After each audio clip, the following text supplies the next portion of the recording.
1996, Mon évêque, je m'étais retiré pour prier et jeûner. 21 jours de jeûne à l'eau.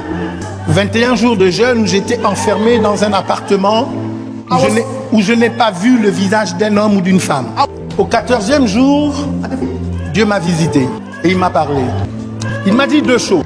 Il m'a dit, je t'envoie briser l'esprit de pauvreté dans l'église africaine. Ce que je suis en train de vous dire est majeur. Parce que l'église africaine est l'église la plus fervente sur toute la surface de la terre. Il n'y a aucune église dans le monde qui prie plus que l'église africaine. Dans la plupart de nos églises, nous jeûnons presque la moitié des jours de l'année. Chez moi à Libreville, nous sortons de 30 jours de jeûne. Si l'année a 365 jours, nous jeûnons au moins 150 à 180 jours. Et je sais que c'est vrai aussi ici à l'ambassade des miracles. Il n'y a pas dans le monde une église plus fervente que l'église africaine. Mais sauf que l'église africaine risque de passer à côté du destin que Dieu a programmé pour elle à cause de la pauvreté.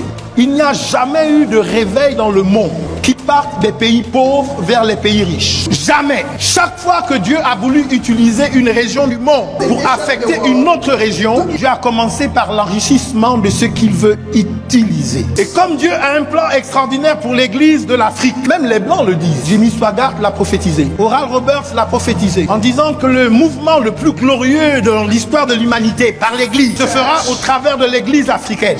Mais l'église africaine ne pourra rentrer dans cela que quand Dieu l'aura délivré de l'esprit de pauvreté. C'est pour ça qu'à l'ambassade des miracles, vous devez être fiers. Parce que ce que vous avez construit ici, en Côte d'Ivoire, trace la voie pour l'église. Elle montre le chemin. Mais cet esprit doit être brisé. Il n'y a qu'une seule façon de briser l'esprit de pauvreté. Ce n'est pas le jeûne, ce n'est pas la prière, c'est l'offrande. C'est le sacrifice. Il n'y a pas d'autre chemin dans la maison de Dieu.